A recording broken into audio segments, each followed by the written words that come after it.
They're like, Candice, I'm doing all these things. One or two is actually impacting your goal. And so there's 3 extra things that you're doing that are taking up time. It's just not being used effectively or efficiently. What advice would you give somebody if they're like 20% behind their goal? Really define, hey, what is leading to the success? If you're at 80% to your goal, 20% behind, that's a good place to be, in my opinion. And I would say, hey, what's got me here? What can I double down on that is going to allow me to get where I want to go? And then what am I wasting time on? That's really not leading me to the results there. In today's episode of Not Nice Clever, we are rolling out the roadmap in progress to figure out, identify, be strategic, and crush the rest of the year. This episode is coming out in July at the time of this recording. However, you can use it really if you're just thinking in terms of 6-month targets and progress, but we are thinking how to make the most of the rest of this year, of 2024. And so we've got a few tips. We're sharing things that are on our mind, how we are being both intentional and strategic. So if this is also on your mind as a busy CEO, entrepreneur, broker, founder, listen up, buckle up. Listen up, buckle up. Yeah, that works. Candice, just start talking. I'm going down a rabbit hole here.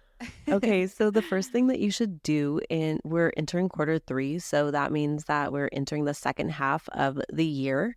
And this is an amazing opportunity to really look back and say, where am I in relation to the goals that I set at the beginning of this year? It might also be an opportunity to say, are the goals that I set at the beginning of this year still right for me? Right. Relevant. Yeah, relevant. Does it still make sense?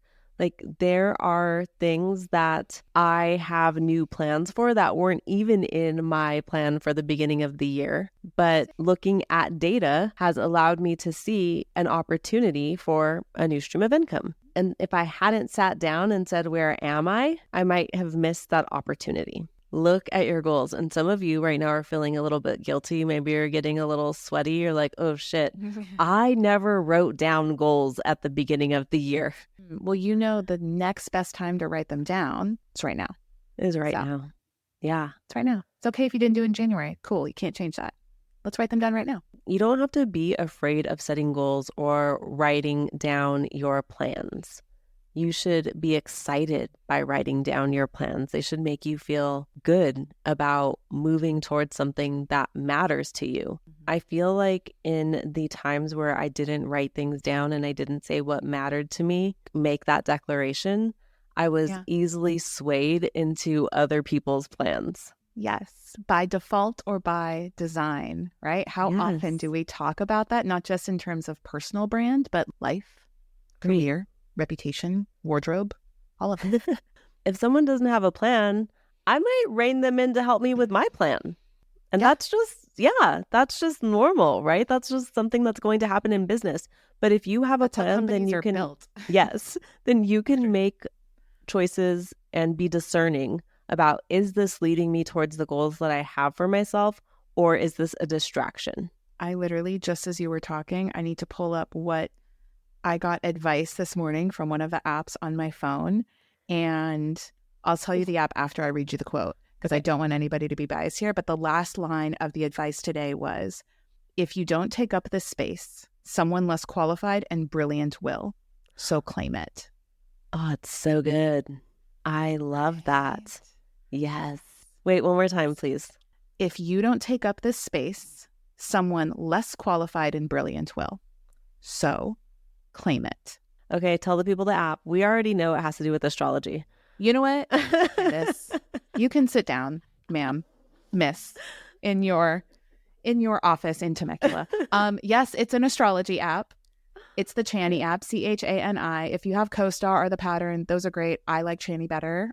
Just for me, try it out, see what you think. But it gives us those little bits of advice that leverage what's going on. And look, even if it's not always accurate, y'all, that line, you don't even have to believe into astrology to be like, yep, no, I will claim this.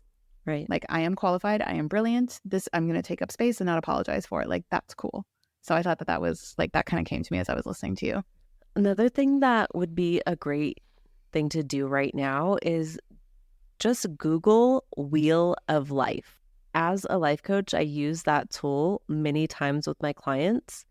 And essentially, yeah, Google it.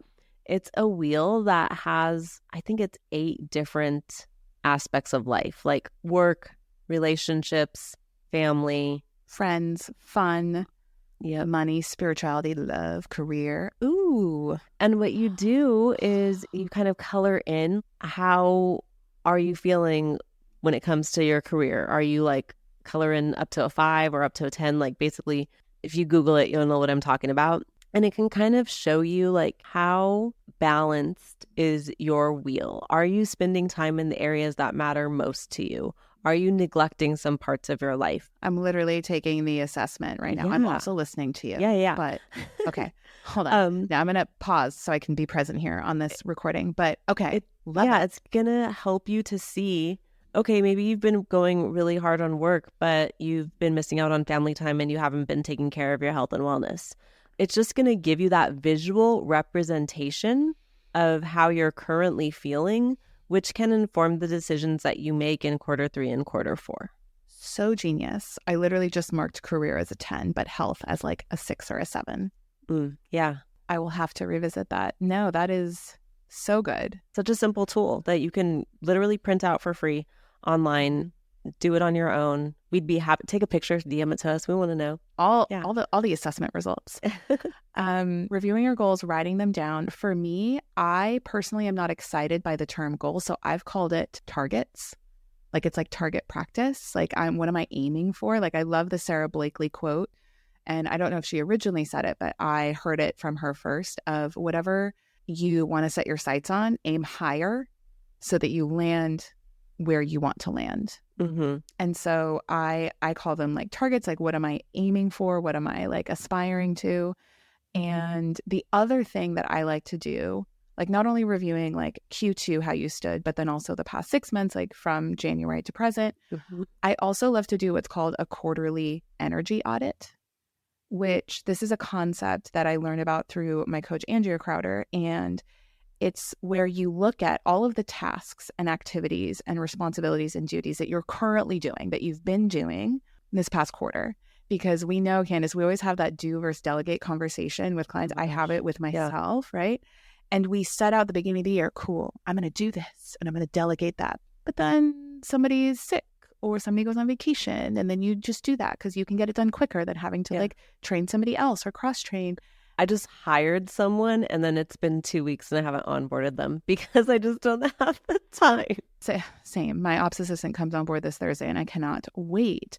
And this is kind of like a time audit, but like the energy audit, I want you to look at like, what have you been doing that you're really excited to do that's easy for you to do? And then what are the things that you like avoid doing, that you keep on procrastinating on, that you keep pushing off? Like that's probably, you should be delegating that. And did you say you were going to delegate it? You just haven't done it yet. Being honest, right, with what you're actually doing. Mm-hmm.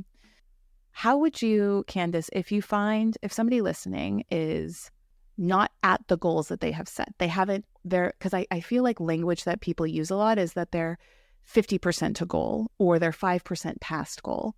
What advice would you give somebody if they're like 20% behind their goal at the halfway mark of the year? I would say look back at how you're spending your time to see if the things that you're doing, the activities you're participating, the actions you're taking, which ones of those are leading you to being at that point, or what's holding you back from being where you want to be. Because a lot of times what I find is that people don't they're like, Candice, I'm doing all these things. Maybe they're doing 5 things, right? Really only 1 or 2 is actually impacting your goal. And so there's 3 extra things that you're doing that are taking up time that is just not being used effectively or efficiently. So really define, hey, what is leading to the success? If you're at 80% to your goal, if you're only 20% behind, that's a good place to be, in my opinion. And I would say, hey, what's got me here? What can I double down on that is going to allow me to get where I want to go? And then what am I wasting time on that's really not leading me to the results there? Yeah. I was having this conversation with a client and they were asking me like if they should be on LinkedIn or if they should be on YouTube. And I'm like, start where you are. What is actually generating you business today? And then what can we leverage and build upon? Because not all channels are right for everybody in this very moment. And do you want to be busy or do you want to be effective? I like to tell my real estate clients that I want you to participate in one activity that we know is going to bring you business now. Maybe for a newer agent, that's open houses. That's going to give you business right now in the next month, right? Boom. You're going to connect with people. You're going to build your CRM. Like there's huge opportunity there. That's business now. And then I want you to also choose a second thing that's going to bring you business over the long term. That might be something like YouTube, where it's going to take 3 to 6 months to ramp up. But once it does, you're going to be booked and busy forever. And so if you kind of have that mindset where like there's two things, there's one thing that I know that's going to do it really quick and it's going to be now. And there's one thing that's really going to build and create a library of content that's going to work for you while you're sleeping.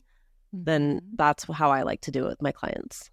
Another analogy, I love that, is it was like an artwork analogy. And I have no idea where like I came up with this. Maybe I was like talking with somebody who like just loves the arts or like music or whatever. But I said, like, there's things going on in like the foreground of your business that keeps the lights on. And then there's things going on in the background of your business that sets you up for sustainability, for scalability. And it's navigating the balance of both, not just doing one or the other. Because one or the other, you might not survive long enough, but you might not ever get off the hamster wheel. Yeah. Right? Yeah. Doing both is the guy. If you think of your business like a play, everything that's going on behind the stage still matters. Yeah. It's still impacting. Those stars on the stage can't do shit without like the people behind the curtain. Exactly. I love that. Maybe we should do a whole episode on analogies. Maybe we should. I feel like we could totally just riff on that. Whatever analogy is going to get through to you guys, truly. Like that's just, we're just constantly testing and experimenting. Like how can we say this in a way that will resonate? I'm working on my own goal of building out the content lab. So my goal this year is to have 100 people enroll in the content lab, and I rolled it out in Q2 of this year. And so that's my goal. And for me, I don't even have like a specific amount of launches that I want to do. I just know that I will need 100 enrollees. So that could be from one more launch. That can be from 2 more launches. It doesn't matter how they come to me. It's that I have 100 people, because if 100 people have a positive experience with the content lab, that's going to easily double the amount of enrollees I'll have next year, because all of those people will be talking about how the content lab impacted their experience. And I've already had friends of people who have taken the content lab take the content lab, which means it's working. So those are things I'm thinking about. And then I'm also thinking about, okay, if naturally people are getting their friends to join the next round of the content lab, what type of affiliate program could I create that would encourage them to really share, not just reward them for sharing, right? So that's something else that I'm thinking about, because I sat down and looked at the data. That's where you leverage, like it brings and allows you to shine as like an instructor, but it's in a group setting. So it's not one-to-one. So it is more scalable. The next thought that like I'm thinking of as you're saying that, like affiliate program, like that requires management, that requires being in the details, that requires team support. And that's another thing. Like I know you mentioned you were bringing on somebody to support you with the facilitation of the content lab. I already have someone. Beautiful. So, and then I have an assistant, and there's just online affiliate platforms that make it super easy for like the platform manages the affiliate everything, like hands off. It generates a link. My assistant shares the link, and I don't even see money. Money gets distributed through the platform. So pretty easy.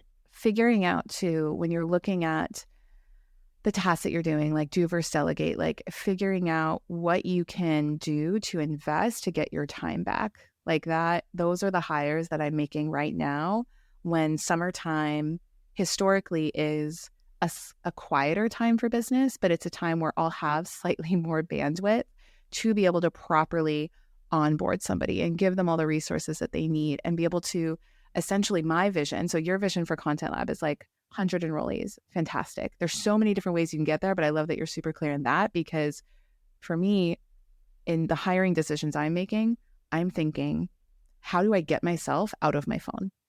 Yeah. I want to get myself out of my phone. I want to be in community at more events. I want to be on more podcasts because I know that's a sales tactic for me. It's like, it's funny to call it a sales tactic, but apparently the custom GPT that I built said that is how I grow sales for my business, is by being out there, and that works. And how can I delegate all of the things that require me to be stuck in my calendar, in my inboxes, in my social media scheduler, in like the technicals, the back end of ManyChat, the back end of my email, like all of that. Yeah. Get me out of my phone so I can basically just be me and have more Gemini time, right? Like more follow-up, like we were talking about in a prior episode. Yeah, I think that going into the second half of the year, it's definitely time to be thinking about, if you're feeling like you're too busy, then thinking about scaling. If you're feeling like there's not enough going on and you don't have enough clients, then thinking about the actions that you are taking every single day to make conversations happen. That's where I would focus first. If you're feeling like you don't know where your next client is coming from, that just means you need to have more conversations. Yeah. That's the first next right step. Another thing that I like to do, which it's funny that you mentioned like the wheel of life assessment. So I have what's called like my monthly milestones. And this is also something that I adapted from one of my coaches, where she would write down all the things that she wants to continue seeing more of in her business. So it's a way to goal set without goal setting. You're just kind of like appreciating, right? And expressing gratitude. It's an act or practice of gratitude. And I get to fill them out for June, because we're recording this in early July. And let me see if I can pull up so like my note for May was tracking total gross income, total cash received, paying down credit card debt to prepare for like our next home purchase. Like, so that's a personal one, not necessarily like business. Yeah. All-time podcast downloads, which by the way, we crossed 20,000 last month. In May. I don't even know where we are in June. Nice. And we're top trending 3%. in Portugal. We were trending in Portugal. I'm going to add that hold on. Let me just actually build my June. Trending in Portugal, literally. And the other stacks are great. Like one of them was I made a commitment to get a massage every other week. Ooh, every other week. That's nice. Let me tell you, my mind is like a rabbit hole. It's so hard to turn it off. Getting a massage, I don't think about anything. Nice. And it just like eases all of the tension. And if I'm the thing that, powers my business, I need to make sure that I am at 100%. And that's one way that I nourish myself, like physically and emotionally. Yeah, but just like writing down all the things you want to see more of, like notable people, podcasts you were on, interviews, launching things. It's just like whatever. There's this thing, it's called the reticular activating system in your brain. Have you heard about that? I've heard that, but I don't know what it does. It is basically where, if I were Candice to tell you about my Shiba Inu Piper, and you already know her, but like if I were to tell you more about her and how cute she is, and she's like a little fox, and I tell you about Shibas and how they're Japanese breed and they're one of the oldest dog breeds in the world, and right? We're going to leave this conversation. You're going to go walk down, the beautiful beach in San Diego, and you're going to suddenly see Shibas everywhere because I told you about them, because your brain's like, oh, I'm learning about Shibas. Let me look for Shibas. So it's basically whatever you focus on, whatever you tell your brain to focus on, that's what it's going to look for. Yeah. So the second half of the year, what do you want to see more of? What do you want to replicate that was in the first half? Write it down, look at it. Like I look at my stacking note, like once a week. And it's like, what do you want to grow? What do you want to see more of, together with the goals that you set? Then knowing and reverse engineering, okay, what are the things I can do to like make those things happen so that I can see more of it and continue to see it grow? I used to have this screensaver on my phone that says, when you focus on the good gets better. Ooh, and I like that. I think it's like such a great thing for like having the right energy and kind of like manifesting, I think, because if you're focusing on the things that are going well and you're grateful for them, then you can also continue to replicate them. And your body, if you're grateful for them, your body knows like, hey, I'm excited about that. That's good. You're going to want to do more of it just naturally. And So just recognizing that growth, recognizing where you are is huge in getting to where you want to be. Just like not beating yourself up about things either. Sometimes also life happens. Like maybe you had a lofty goal and life just lifed last quarter, and that happens sometimes. That doesn't mean anything about you or your abilities. Just get back to it. That was literally January and February for me. January, February, and March of this year were, Candice knows, like they were rough. They were like crucible months. And my stacking note is organized by month. And I hadn't started tracking my stacks until April, but every month or so I went back, and I just recently captured all of March, and I looked back at my calendar, which is why I'm so glad I'm very vigilant about tracking what I do, because now I think I put it in my calendar to do my February stacks. So I haven't, y'all, it's July, and I want to, but I still want to have like these monthly milestones that I look back on. So I'm going to take some time in July to look back in February and see what I can appreciate, you know? And you can retroactively capture it. There's no rules that say you can't. So it's just, you know, do what's going to make you feel good so that you can see more good and make it better. There you go. We hope these tips are helpful in helping you build out a successful latter half of the year, or even a successful next 6 months, wherever you are listening to this, whenever you are. And if you have a tip or a strategy that we didn't share, we would love to know, because we're always super curious. You can slide into our DMs at Not Nice Clever on Instagram. And remember to share this with a friend who needs to get their shit together for the next 6 months too. Thanks for joining us on Not Nice Clever. Remember to follow Not Nice Clever wherever you listen to audio. And if you haven't already, drop that 5-star review. Share your takeaways. Tell us your story. We love to hear it. Signing off, your not so nice, but oh so clever besties that mean business. See you soon.